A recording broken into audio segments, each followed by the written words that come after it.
Hello and welcome to another episode of the Screen Facts podcast, a bonus holiday episode, if you will. That's right, we are going to talk about a movie today that is a Christmas movie, even though it's past Christmas. But before we do that, let me remind you of a couple of things. First, you can contact us at screenfacts@yahoo.com if you have any questions, comments, or suggestions for movies for us to talk about. You could also visit jasondavisvoice.com/podcast if you'd like to support the show with a donation or by buying merchandise. And you could also follow us on Instagram at ScreenFactsPod. Joining me for today's episode is my favorite person in the world, my beautiful wife, Sue Mandzik Davis. It's me! And today we are going to talk about a movie that I can't believe we haven't talked about on this show yet. I am shocked. Right? I mean, this has been my number one favorite Christmas movie for decades. Wow.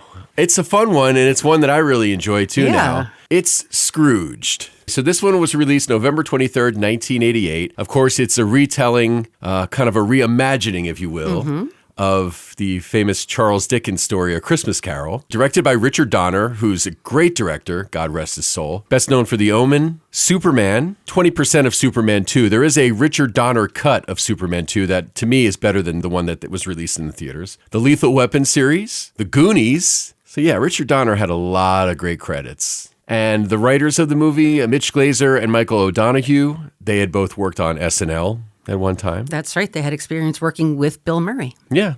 So that's kind of cool.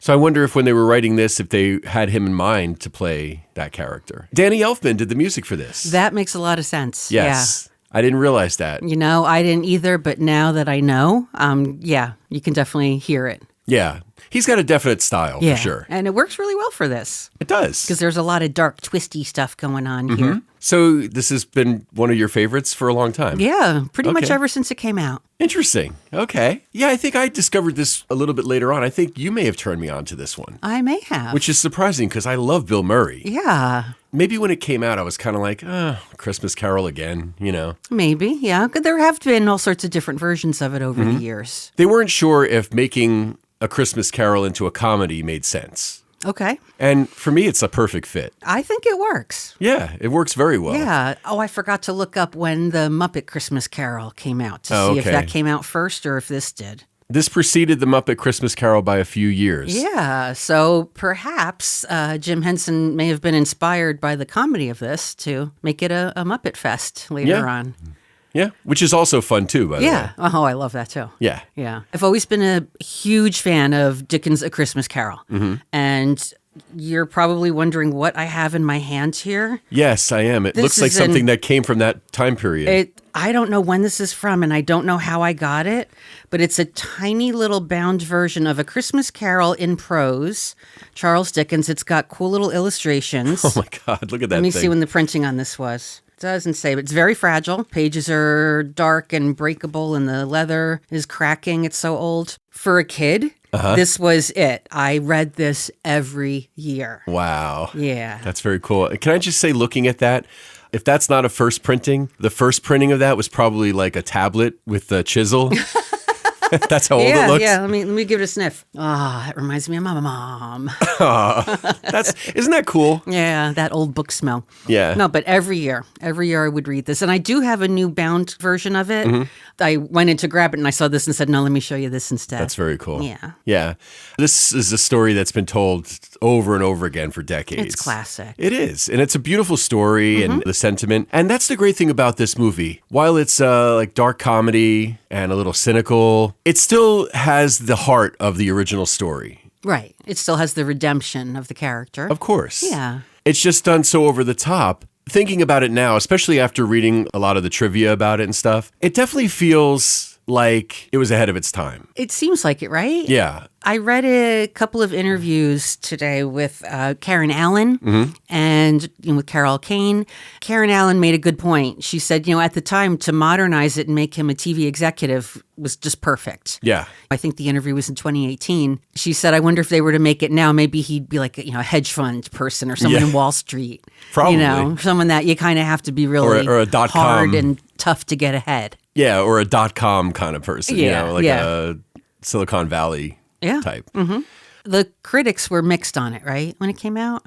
Oh, yeah. Yeah, the critics. A lot of critics didn't like it. Roger Ebert said it was the worst adaptation of the story ever. Wow. In fact, I was going to say that the fact that they made him the TV executive, that was done on purpose. In fact, the movie starts, it kind of throws you a curveball right out of the gate, right? Yeah. It starts off with this, fake trailer. The night the reindeer died. That's right. You don't see the name come up yet. Right. They show the scene of the North Pole being invaded. Right. And then Lee Majors comes out. Yeah. And at the time, Lee Majors was still a big deal because the $6 million man and the Fall Guy and stuff. And originally, Richard Donner, because he was a big Chuck Norris fan, wanted Chuck Norris for that part. But unfortunately, he was filming something else. Okay. And that would have been even better. Nothing against Lee Majors, but Chuck Norris jokes have become such a big thing. That's true. That would have proven how far ahead of its time this movie was. That's true. Lee Majors was still pretty much, he was relevant. He was a $6 million man. And did you know the woman who played Mrs. Santa? Her name is Jean Spiegel Howard. It's either related to Ron Howard or the Three Stooges. Well, it's Ron and Clint Howard. Okay. Their mom. Oh, okay. And also, that would make her Bryce Dallas Howard's grandmother. Right. To all you kids who know Bryce Dallas Howard from Jurassic Park stuff. Right. They purposely did that whole opening sequence so over the top to make sure people knew that it was fake. Right. And they wanted people to be uneasy right out of the gate and feel like freaked out by that. Yeah. Just to kind of set the tone. Mm-hmm. And a couple of interesting things that I read about that too was that the sling-mounted General Electric M134 minigun that Lee Majors has in that is the same prop that Jesse Ventura used in Predator. Nice. I ain't got time to bleed. So much fun, that opening sequence. Yep. The take to the camera kind of that Lee Majors does, classic. Yep. The board is in there looking at it, and they're really not sure about the whole thing. Mm-hmm. And, he loves it. Of course. Frank loves it because, it just shows you where he's at. Right. It really sets the tone for that character, yes. too. How completely devoid of a soul he has. Yes. Is, and then later they show the promos. Stuff blowing up. Stuff blowing up. It's, like a nuclear bomb at the end. Mm-hmm. And one of them doesn't even mention the movie at all. It's just, he wants to make them so scared that they can't miss this. And the board members are actually leaving there like dabbing themselves and, trying to catch their breath and everything. And then later on, it's revealed that a woman dies of a heart attack after seeing it. And he's like, yes! You can't buy publicity like this. Yeah. I mean, she puts the newspaper in his face and it says, like local grandmother dead or something. And he goes, who's that? She's pretty. Bill Murray is so good in this. So let's run down the cast really quick. So Bill Murray, of course, as Frank Cross. And it turns out Murray turned down a bunch of lead roles in really big movies. Wow. Rain Man, okay, Big, and Cocktail. Okay. He was offered those roles and he turned them down to make this movie. Karen Allen, you mentioned, as Claire, the moral compass, if you will. Yes. John Forsythe from Charlie's Angels, the voice of Charlie. He was also really big on Dynasty in the 80s as Blake Carrington. John Glover as Bryce Cummings. The great Bobcat Goldthwait as Elliot. He put the loud in Elliot Loud or Milk. He sure did. That was sort of his shtick in the 80s. Yeah, he did that kind of crazy voice. I love him. Yeah. I thought his stand-up was great back then. I saw him live at that time, and he was great. And, he went on to direct some stuff, too. But I've always been a fan of Bobcat. David Johansen, a.k.a. Buster Poindexter. That's right. Feeling hot, hot, hot. Mm-hmm. Yeah. Exactly, as the Ghost of Christmas Past. Originally, they wanted Sam Kinison for that role. That would have been amazing. Oh, my gosh. Do you know what this is? It's your past. Exactly. Oh. Carol Kane as the Ghost of Christmas Present. So good. So good. So funny. We'll talk more about her in a little bit. Oh, yeah, it's coming. Robert Mitchum as Preston, Bill Murray's boss in the movie. Alfre Woodard as Grace. Nicholas Phillips as Calvin. And Michael Pollard as Herman. So we talked about Lee Majors. There's a bunch of other cameos in this movie, too, that are a lot of fun. Can I interject? Of course. So the other homeless people were played by real-life spouses Logan and Anne Ramsey. Oh, okay. Real life. And they both had done, a lot of stuff. And Anne Ramsey actually was in The Goonies. Also directed by Richard Donner. That's right. That makes sense. That's right. So she filmed her cameo just prior to her death in August of '88. Yeah, it's very interesting that you say that because John Houseman, who's the narrator of the live broadcast, I'm sure he did lots of stuff, but I mean, all I remember him was for was it E.F. Hutton commercials? I remember him did he do Masterpiece Theater and stuff like that? That's right. That's right. That would be classic for him to be sitting in that chair and, Right. narrating like that. And Bill Murray even references, or the character that he plays references him as America's favorite old fart. But anyway, John Houseman died about a month before the movie was released. Oh, so look at that. Yeah, very interesting. Robert Goulet, of course, Mary Lou Retton as Tiny Tim is great.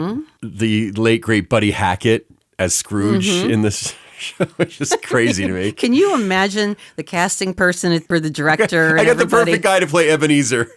Buddy Hackett. Sure, why not? Why not?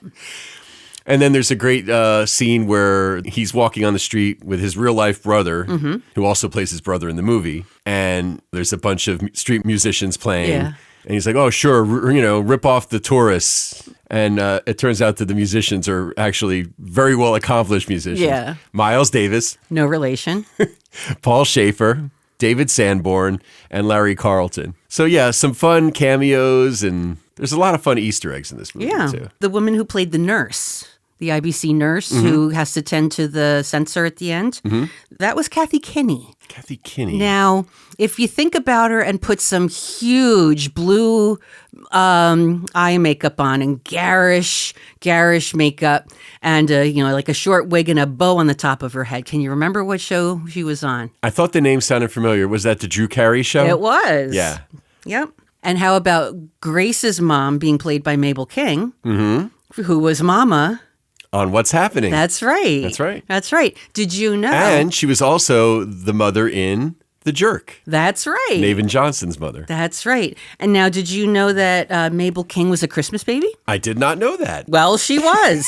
And also, so was Ryan Todd, who played young Frank Oh, wow. in Christmas Past, sitting in front of the TV with those cute sticking out ears. Like a taxi cab driving down the road with the doors open. Yeah, yeah. Very nice. So 2 Christmas babies in a Christmas movie. I thought that was kind of cool. That is cool. Not a big commercial hit when it first came out. It made its money back and then some. But, Bill Murray fans, they'll come out for almost anything he's in probably. I remember seeing this in the movies. I think this movie was considered a disappointment after the success of Ghostbusters, because this movie came out 4 years after Ghostbusters, and he had taken a really long break. He did, yeah. Yeah, so I think he was expecting to come back, and people were going to be really excited to see him again. And when this movie didn't do well, I think, again, at the time, people thought this was very mean-spirited, and they just couldn't relate at that time. It really plays very well now. Yeah. That just shows you how the times have changed. Yeah.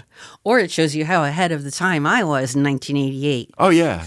I think taking a subject like Christmas or anything that's supposed to make you warm and fuzzy and just turning it into something dark but funny, I think that's great. I think that's a very good form of comedy, personally.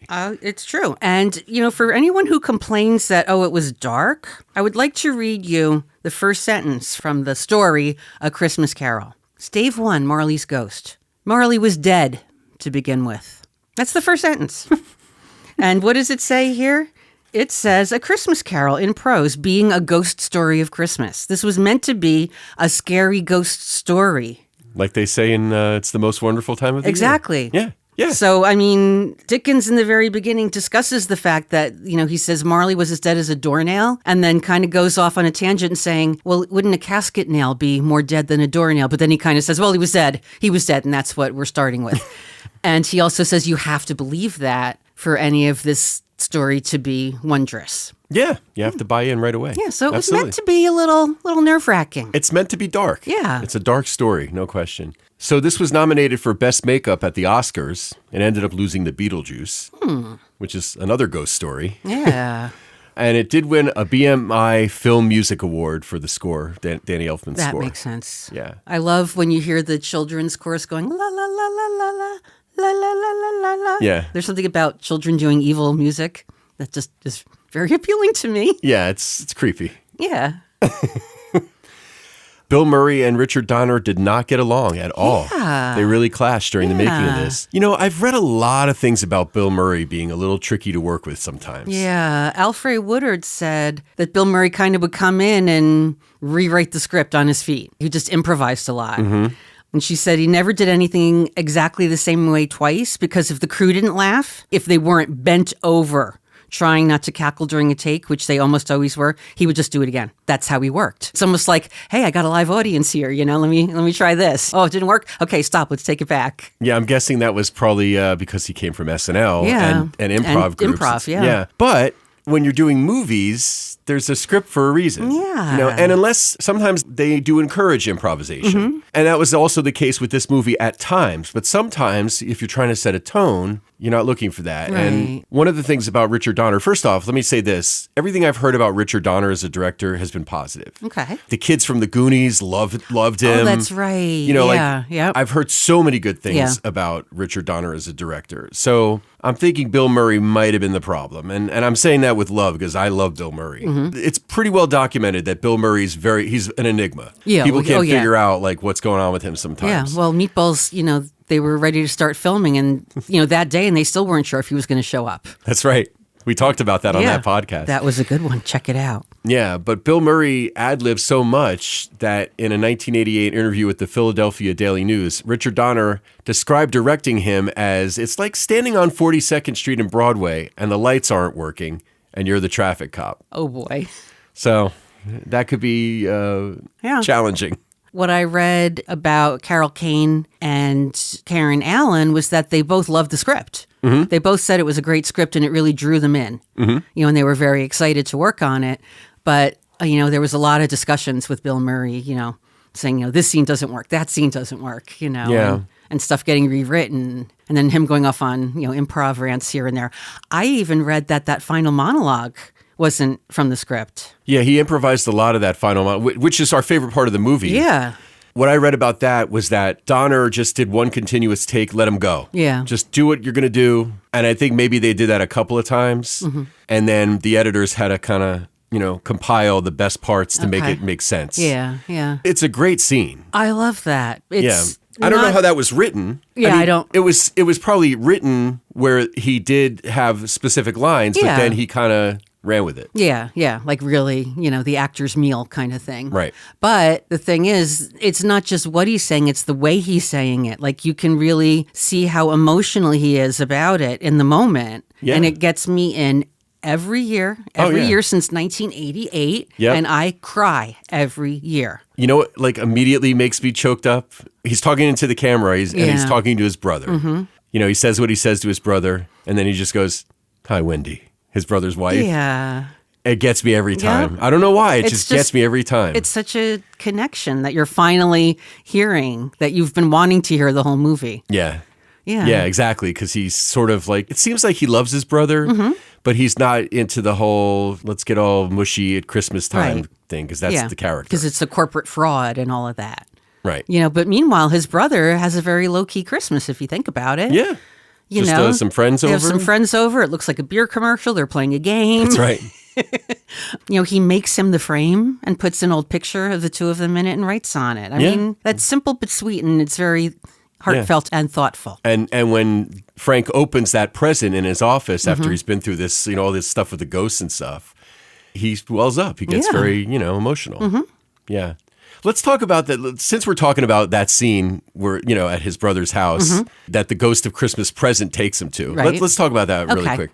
So there's some cool stuff in there. So first off, there's a question that's asked about what was the name of the boat that took them to Gilligan's Island? And James says, SS Mackerel? And, of course, everybody's yelling at the screen, the SS Minnow. Everybody knows that, right?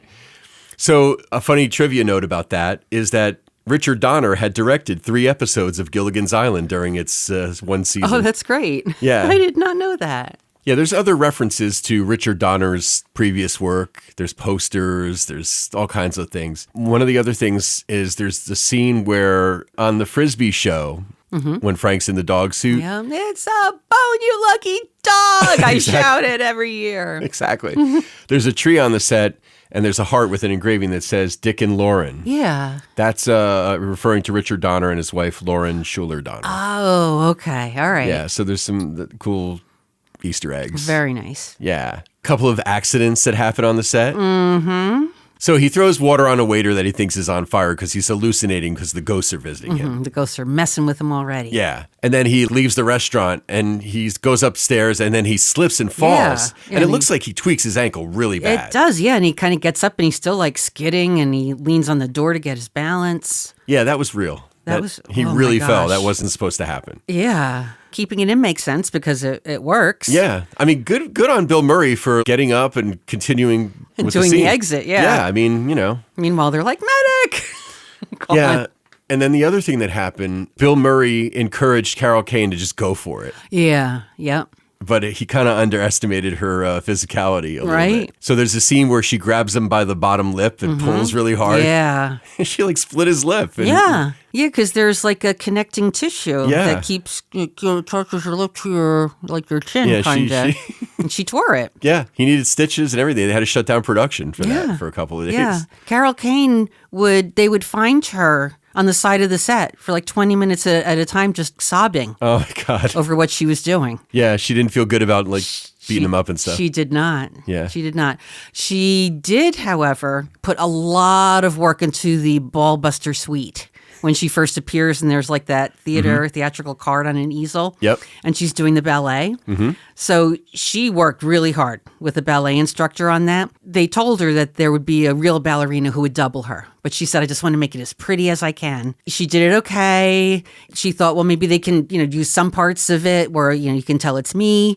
I noticed when we were watching that she was actually on point, on the tip of her toe, which I thought took years of ballet training. I would think, yeah. She managed it. Yeah. And then I looked at her feet when she was flying towards him, and you could see, she had the point shoes on. So I was like, all right, okay. So she said she was at the dance studio, and Michael Riva was the film's art director. He came to watch for a little bit, and she showed, and she was serious. She was really like just trying really hard. And when she started doing it, Michael just started laughing hysterically. She said, believe me when I tell you on my heart, I just wanted to dance to be so beautiful, but he couldn't stop laughing because even though I was trying so hard, I was so bad at it. So he went back to Donner and said, oh, we got to just keep what she's doing. Don't double her. Let everybody see that she's just not really that good at this. Right, that makes sense. Yeah. Because she's not really a ballerina. Right. She's a ghost. Yeah. And as she's doing it and doing the counts, and that was really her just trying to do her best with it that she could. That's really funny. The Ballbuster Suite is a play on the Nutcracker Suite, which of course is a popular thing at Christmas time. There you go. That makes sense. Yeah. I thought it was just because she was busting his balls. Well, yeah, but it's That's good. both, 'cause That's she kicks really him, good. She kicks him right in the nuts. Oh, yeah, that's true. Yeah. Right after that. Yep. Yeah, I mean, she really works him over. It's so funny how she beats him up. And when Yep. she hits him with the toaster. Yeah. Oh, my God, it's so funny. Yep. And he even says, the bitch hit me with a toaster. I like the rough stuff. They didn't really make a lot of these sort of cynical Christmas movies back in the day. So They this did was not. really ahead of its time. It was. We're going from Christmas present to Christmas past, so we're a little out of order in our conversation. That's all right. But that's okay. When David Johansen shows up as the cab driver and he's the ghost, I love how you can see the fair going, except it's the years. Right. And I also love, and I never noticed until last night, that it's the Bell Cab Company, Belle. In A Christmas Carol, Belle is from Scrooge's past. She's the one who ends the relationship with him because he cares more about gold than he cares about her. So good. Yeah. I like when he takes him to his childhood home, in Queens. Yeah. That whole scene where he's watching TV and his dad walks in and throws the 5 pounds of veal at the kid. Yep. Yeah. He's like, but I wanted a choo-choo train. And get a job and buy yourself one. And the mom is there doing, crosswords or something. And the only light on in the room is the light of the TV. Right. And she's smoking a cigarette while pregnant. Well, there you have it. Maybe that's why James didn't know the SS Minnow was. There you go. I don't know.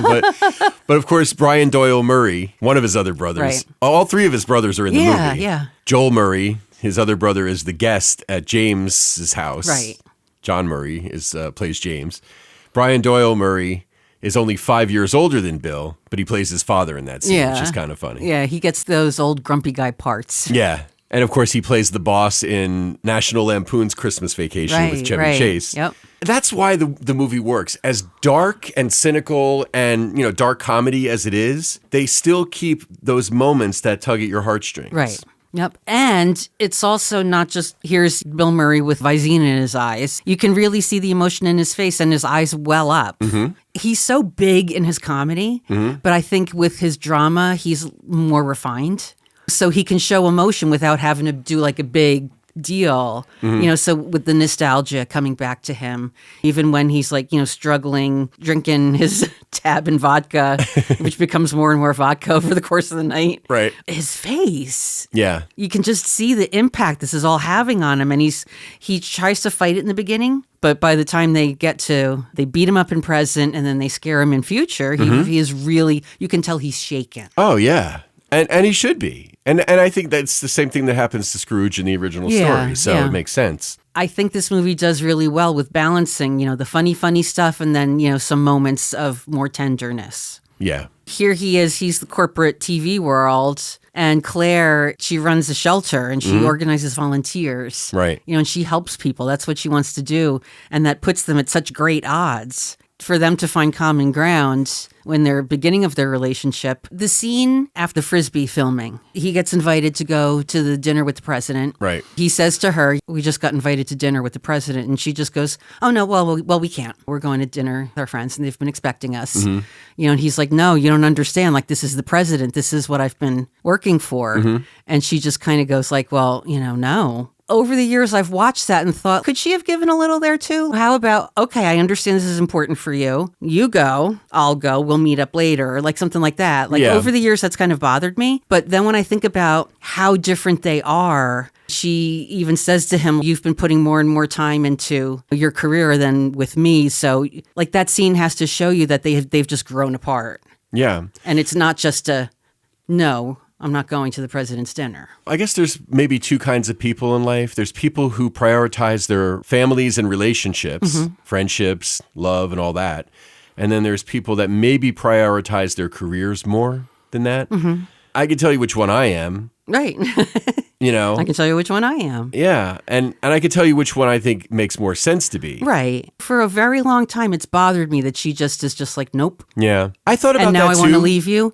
But then I did read in the interview that I read with Karen Allen talked about, the difference in their characters and what, they had in common and that, they really kind of had to ground themselves in a relationship and then show the distance developing. Yeah, because they show them the arc of their relationship is pretty much shown. I mean, they meet by chance when she accidentally hits him in the head with the door. Lumpy, exactly. Then they show them in an apartment together, and she gives him the Kama Sutra. He gives her Ginsu knives. Right.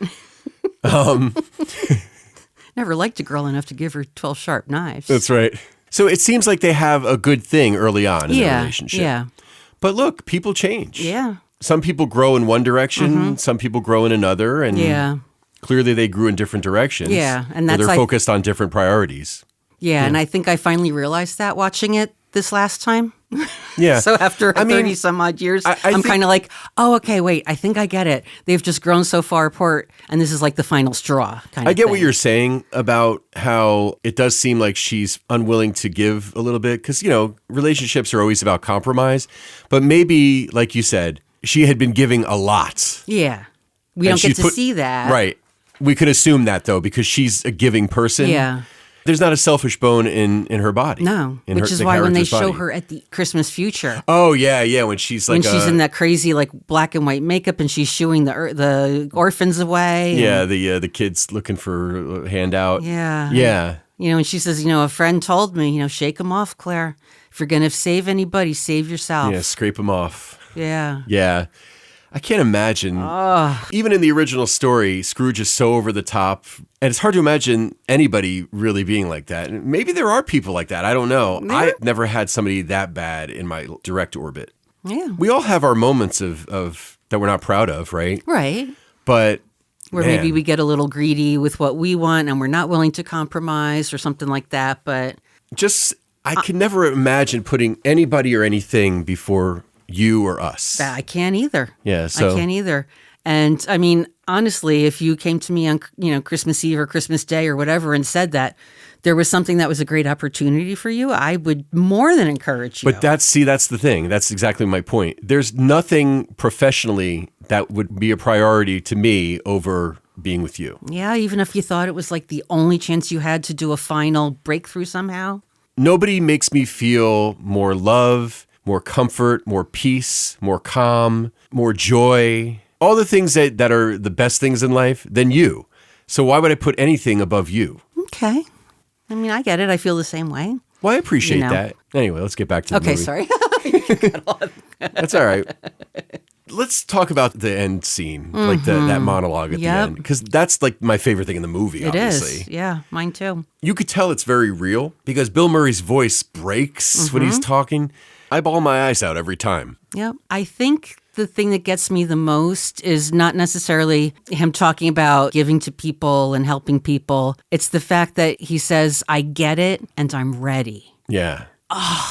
That is such a breakthrough moment. Okay, it may not happen like in the next 5 minutes for me, but I'm ready for this. You know, it's just such a shift. It's huge. And you need years of therapy for that usually. Yeah, it's your aha moment, you know? Yeah. And then Calvin tugs on his jacket and he says like, you have anything else you want to add there, little man? Yeah. And he has that little raspy voice because he hasn't talked in all those years. Yeah. It's powerful stuff. Yeah.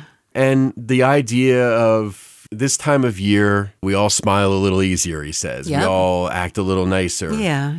Why does it only have to be this time of year? Yeah. It doesn't take any more effort to smile at someone.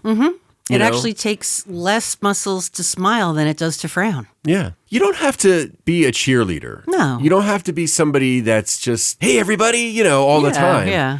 But just be nice, be respectful, Yeah. be kind. Just treat people the way you want to be treated. That's exactly. It's not all about you. You don't know other people's stories and what they've been through. Exactly. And, maybe you're saying one nice thing to them or holding the door for them or helping them with something just makes their day in such a way that they were having a crummy day and now they're having a good day. And it was because of you. all. Yeah.